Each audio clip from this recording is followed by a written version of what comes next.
today because it doesn't go up and down. See, look how tall I look now. I cheat. Yeah? Where's Steve?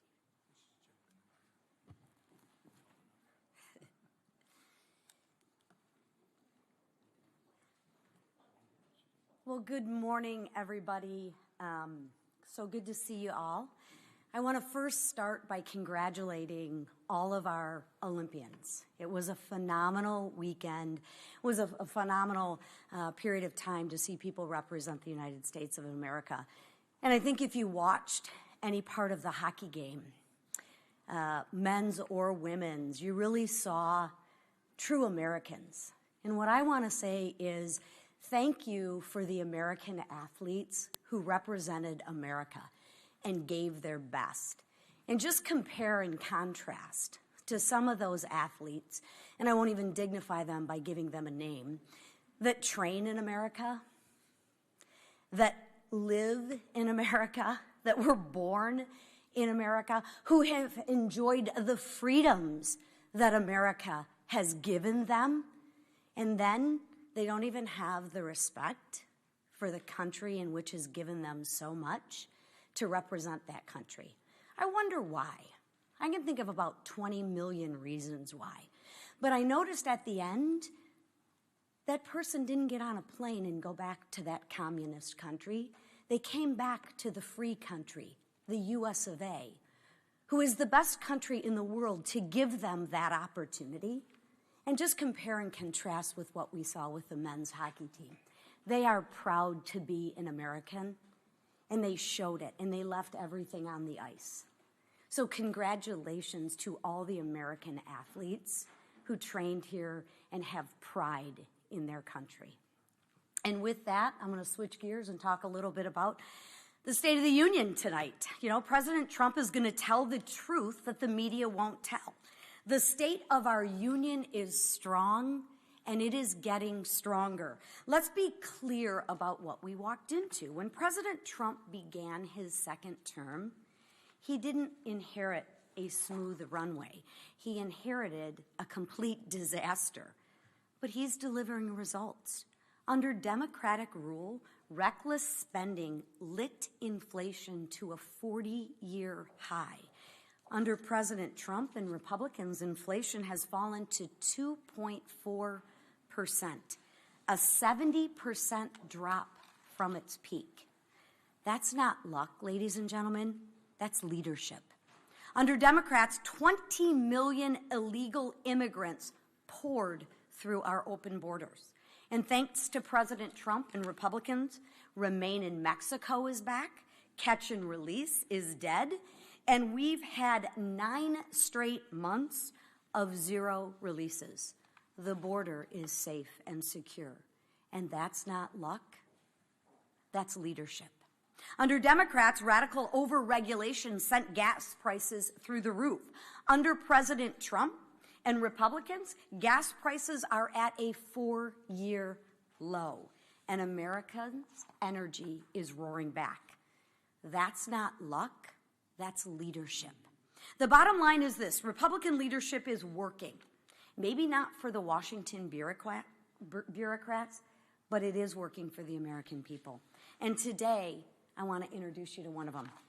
Standing next to me is Ben Hockenberry, a constituent of mine from Lake Orion, a West Point grad, father and small business owner.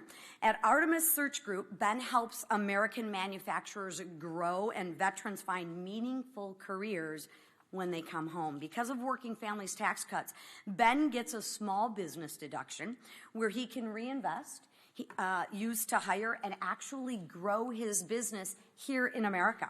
And as a father of 3, he keeps more of his paycheck thanks to the expanded child care tax credit, and all 3 of his kids are eligible for the new Trump's savings account, jump-starting their own American dream. And Ben isn't the only one. Last week it was reported tax refunds are up 11% this year. That's real money back in your pockets. But again, you don't need to hear it from me. Ben is right here. So I'm going to yield the floor to him to share what these policies mean for him and his family. Ben? Thank you, Congressman. Here, let me move this for you. I don't need that. Okay. Good morning, everyone. As the Congresswoman said, my name is Ben Hockenberry, and I am a proud small business owner from Lake Orion, Michigan, and a constituent of Congresswoman Lisa McClain. I own Artemis Search Group. We are an executive search firm that places veterans getting out of the military into jobs, specifically into the manufacturing segment. Like so many other business owners, the last few years have been working harder and harder just to stay even. And thanks to the Working Families tax cuts, my business finally has some breathing room. The 23% small business deduction will allow me to reinvest back into my company, support my employees, and plan for growth instead of uncertainty. In addition to my small business, this is also going to help grow other small businesses. That will be a good landing spot for the vets I work with. But it isn't just about my business, it's also about my family. I have 3 young children. The expanded child tax credit means more stability for parents like me who are raising kids and trying to build a better future. And with the new Trump accounts, my children will have a real financial foundation to build on as they grow up, something every parent hopes to provide for their children. Policies championed by President Trump and leaders like Congresswoman McClain are making a real difference. For my business, for my kids, and for families like mine across Michigan, these policies mean opportunity, security, and real hope for the future. Thank you. I'll hand it over to Whip Tom Emmer. Thank you. Thanks, Ben. The State of the Union is only as strong as the state of its people. And under President Trump and Republican majorities in Congress, the American people are stronger than ever. Stronger because President Trump and Republicans have secured the border, restored safety to our communities, slashed wasteful government spending, and held fraudsters accountable, and delivered historic tax relief to hardworking Americans through the Working Families tax cut. As the 2026 tax season begins to unfold, we're hearing more and more about how this once-in-a-generation piece of legislation is benefiting Americans from every walk of life. Families are keeping more of their hard-earned money in their pockets. We're talking refunds increased by $1,000 or more on average, according to financial experts. To highlight just how impactful these tax cuts are, I'm honored to be welcoming 2 Minnesotans to the Capitol today for President Trump's State of the Union address. I want to thank Blaine Police Chief Brian Padani for joining us here this morning, standing behind me. For Chief Padani and the police force he oversees, no tax on overtime is a game changer. Not only will this provision allow our men and women in blue to keep more of their hard-earned dollars in their pockets, it's also going to help Chief Padani with recruitment and retention, making our communities stronger and safer. Blaine Brothers Board Chairman Dean Daly will also be joining us later today to highlight how provisions like the 100% immediate full expensing are allowing small, family-owned businesses like Blaine Brothers to grow. The benefits of this once-in-a-generation tax bill reach far and wide. While monumental in its impact, tax relief is only part of President Trump's successful economic agenda. The president inherited an utterly broken economy and has spent the past 13 months putting the train back on the tracks. Inflation continues to cool, as Lisa talked about. Wages are up. Prices at the gas pump are down to record lows. By nearly every measure, Republicans' economic agenda has delivered real financial freedom for the American people. Freedom to buy a home, freedom to start a business, freedom to grow your family, freedom to pursue the happiness our nation's founders recognized as a God-given right. And it's only been 13 months. Thanks to President Trump, the State of the Union is strong and getting even stronger.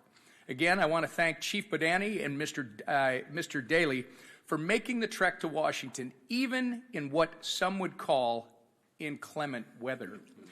Not really for us from Minnesota, or Michigan, by the way. These 2 leaders from the largest city in my district represent the best of Minnesota and put on full display how real Americans are benefiting from Republican leadership here in Washington. With that, speaking of leadership, I turn it over to our Majority Leader, Steve Scalise.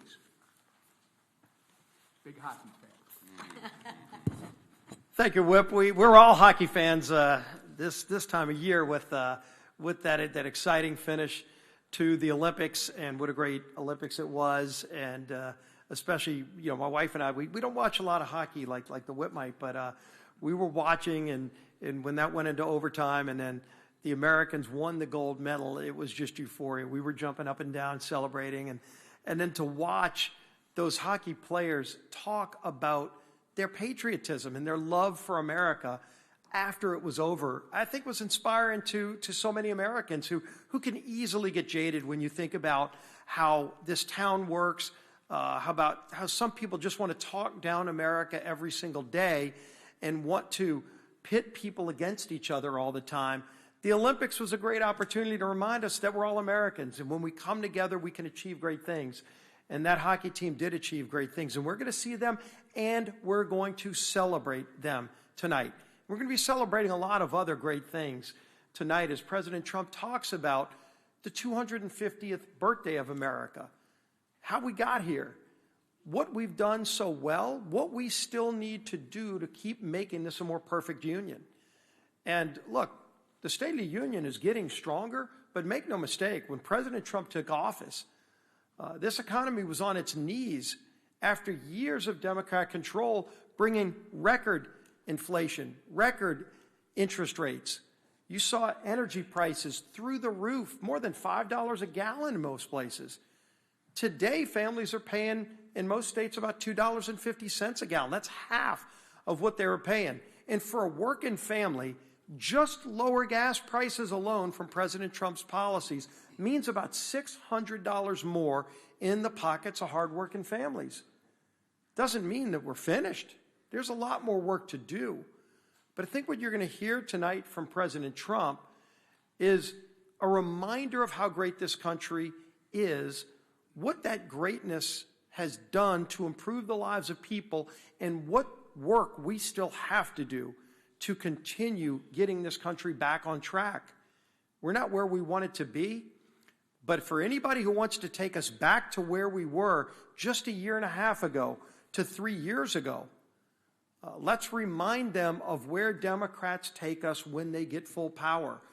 You don't have to go to California or New York to know how bad things can get, because they were that bad here in D.C. before Donald Trump became president. We had a wide open, porous border with millions of people coming across.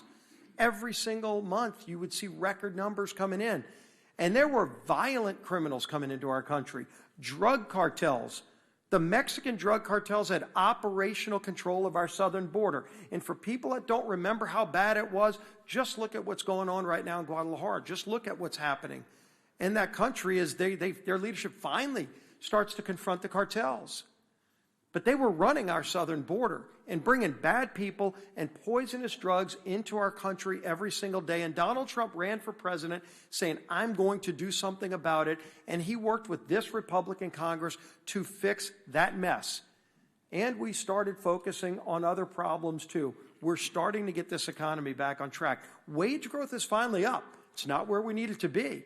Families lost $3,000 of buying power during Biden's 4 years in office. $3,000. They've made up $1,200 of it so far. But that means there's more to go. And so we're going to be laying out an agenda. You're going to see us continuing to move more good bills like we've already been moving. And you're going to see the president laying out policy ideas tonight that this Congress will move. Sadly, Democrats have voted no on just about every major policy that have fixed the mess that they made. And that's okay, because we're going to do the job anyway. And some of those people that are benefiting from those policies are going to be in the balcony tonight.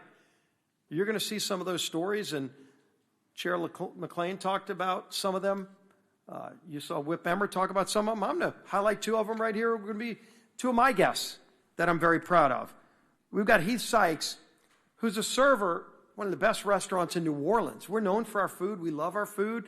Drago's Restaurant is where they invented the charbroiled oysters. He gets to serve charbroiled oysters every day, and so many other great meals from a true American dream success story. The Satanovich family is a second-generation family that fled communism to come seek the American dream, and they now have it in the Drago's restaurants. And he serves there and no longer has to pay tax on tips. And he gets to celebrate what that means for having more money in his pocket and being able to do more for his family. And then the other guest I have is Anthony Bettoni, who's a deputy sheriff in Jefferson Parish, where I live. And thank you for your service. We all celebrate our men and women in law enforcement, but so often our men and women in law enforcement are working extra hours to make ends meet, to provide for their family. And when they work overtime, a lot of times they were paying so much more in overtime, it didn't make it worthwhile. And we said, working with President Trump, why should people have to pay taxes on overtime? And now because of that, our Deputy Bettoni's going to be able to have more money in his pocket to provide for his family. And by the way, his family's growing. He is now a girl dad like me. He's got a 1-year-old daughter, and he's going to have more money in his pocket to provide for his daughter. And families all across the country are benefiting from what we did. Republicans are working with President Trump to make life more affordable for working families in America. And that's what we've been focused on since Donald Trump became president, and I think that's what you're going to hear the president talk about tonight, and leading the effort to get those bills signed into law to help bring that prosperity back and keep that work going as our speaker, Mike Johnson. Thank you, Mr. Leader. Welcome, everybody. When President Trump said we were going to usher in a new golden era for America, he meant it figuratively and literally. And we do want to thank all of our Olympic athletes who worked so hard and represented us so well in the Olympics. And the gold medal matches were really something to see. And you've heard a lot said about the hockey teams, the men's and women's. Gold, it was incredible. Both of them, you couldn't have scripted it better. Overtime games and the excitement and euphoria that happened afterwards. Millions of people watched those games across the world. And what a great moment it was for America. And it reminded us that we're all on the same team. And we hope that everyone will keep that in mind tonight, because we are. The president called me Sunday night, and he said, Mike, we got to make some changes. We need some more guests. Okay, well, you know, the State of the Union is a very well-attended event, and the gallery is already full, and we have waiting lists of people that want to be there. I said, Mr. President, how many people are you talking about? I think the whole team. Okay, well, so we're going to work out logistics, and somehow, some way, we'll squeeze in the hockey players tonight, and it'll be a great moment for America. And it really is a symbol to all of us that we all play for America's team. And I hope everybody will remember that tonight, even as we stand in the midst of yet another painful and unnecessary Democrat shutdown of the government. I mean, it's almost unbelievable to us. Not one, not two, but now 3 government shutdowns in just the last 100 days. What in the world are they thinking? This time they've taken hostage, as you know, the Department of Homeland Security. The department that is literally in its name, it's very indicative of its duties. It keeps Americans safe. And so funding for the agencies that protect our borders and mitigate disasters and help keep all of us able to walk down the streets without fear. That's the agency they've chosen to hold hostage. Well before the funding deadline, Republicans, as you know, worked in good faith to pass a year-long, full-year funding for DHS, and we did that through a bipartisan committee process. Democrats in both the House and the Senate negotiated on that, and now Democrats in both chambers have reneged on that bipartisan deal. Just 1 week into this, the consequences of Democrat shutdown are already painfully clear. Look at FEMA. Their operations are really important right now. If they haven't noticed, we have an historic season of winter storms slamming the East Coast, even as we speak, in the northern parts. TSA is having to make difficult resource decisions, as you've seen, and agents working another week without pay. Some of those are high-stress positions. It's not right. It's not fair. The Secret Service, as you know, is charged among its other duties of protecting the president. And yet another armed attempt was made on his life just this weekend. This is not a game. I don't need to remind anybody. 2026 is an historic year for our country, and it'll be a great year of celebration. It'll be a part of the big golden era, the 250th celebration, our birthday. But you're going to have, during the year, tens of millions of guests. We're hosting the FIFA World Cup in 11 cities around America. We have festivals and tournaments and so many highly attended, high-profile events around the country. Obviously, we need the protection of a fully funded Department of Homeland Security. We shouldn't even have to say that. This gambit that Democrats are involved in is as foolish as it is dangerous. They cannot hold up that critical funding any longer. There is planning that's required for these events. There's all sorts of logistics involved and personnel as well. And it's time for Democrats to do their job before they risk the literal lives of the American people any further. Now, tonight, the President will deliver his State of the Union, and he said, as a preview, it may be a little long because there's a lot to talk about. There's a lot of wins to tout, and he's excited to do that. I'm honored to have with me one of my several guests, Trotter Hunt, who's standing here next to me. He's from Ruston, Louisiana, in my district. His business, like so many American businesses and some of the others represented here this morning, is already benefiting from our historic Big Beautiful Working Families Tax Cut. And certainty that he gets from this is what our pro-business tax cuts and incentives have delivered. And that's very helpful for everybody. We're grateful to Trotter for making the trip, and I'm honored to host him in the chamber tonight. So thank you for being here and bringing your beautiful wife and representing our district so well. This evening, the entire country will hear an update on the full scope of President Trump's transformational and historic first year back in office. The results speak for themselves. Why does he have so much to talk about? Because inflation's down, wages are up, investment is booming, the GDP is exceeding every expectation. Democrats, meanwhile, are going to host, count them, 5 separate counter events, rallies of some sort, they call them, in lieu of tonight's address. For all of these theatrics, it doesn't matter how many little gatherings they have or where they stand or how high the volume is on the microphones. They have nothing to offer, nothing but their TDS agenda, the Trump derangement syndrome, and it's on full display. All they can say, all they can tell you about is how they oppose President Trump and thwart his agenda and shut down the government and protest everything from the president's joint address to basic immigration enforcement. And they obstruct any meaningful progress for the sake of obstruction. It's the same tired playbook that they've run for a decade now. It's shameful that they would boycott an address. We don't do that. Republicans don't do that. It doesn't matter if there's a president from the opposing party. We don't skip out. Our constituents want and need us to be here. Every member of this House represents over 750,000 people. They're disenfranchised if you're not sitting in the seat to be a part of the role and the responsibility of Congress. I think it's shameful. Republicans have a far simpler and far superior message for Americans watching at home. We're putting more money back in your pockets. We're restoring peace through strength. We're defending our border and deporting criminal illegal aliens. We're standing up for American industry and manufacturing. And we're making American workers, not foreign countries, the clear winners in this American economy. Those are not talking points. That is what we have delivered.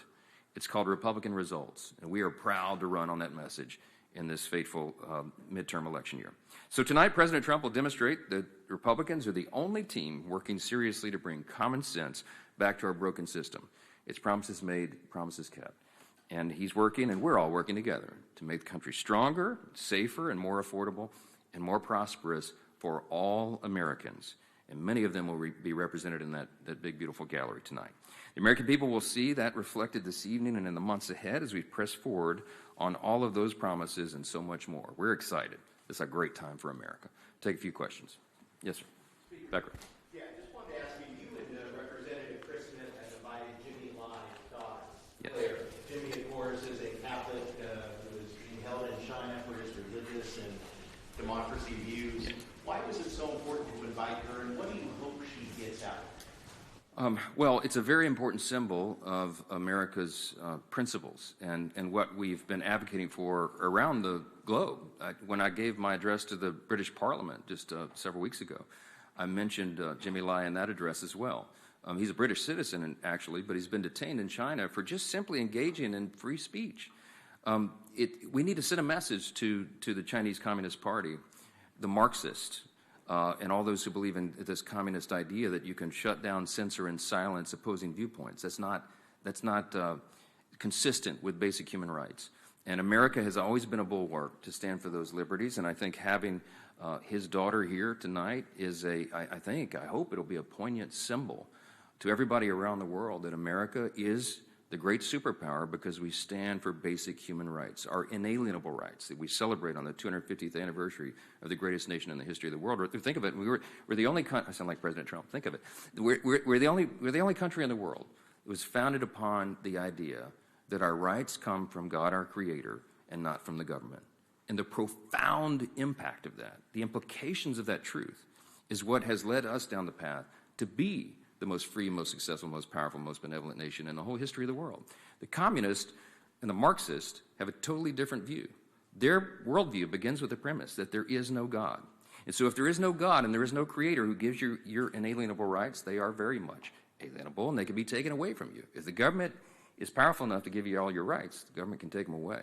We stand in direct opposition to that. And I'm excited the President and all of us will be standing tonight in the rostrum right above us with the national motto, "In God We Trust." That's America, man. It's as good as the gold that the hockey team won. And I hope we put that on display tonight with all of our guests as well. Yes, sir. Last question. Speaking of some of the guests that are going to be independents tonight, some of the justices on the Supreme Court are sitting in the front row. President Trump, following the tariff ruling, referred to some of the justices as a disgrace, said that support was one actors. Do you expect the president to address the justices directly tonight, and would you caution him against making sort of accusations that he may use this? I'm not sure the content of the speech, but I expect it'll be a positive, affirming statement about all the things that we have accomplished together and all the plans we have going forward. The president, of course, was frustrated about the Supreme Court decision, but we're sorting out the fallout from that and what it means for us. But I think tonight's going to be a great celebration of America and all that we've achieved together, so we're looking forward to that. Thank you all so much. Thank you.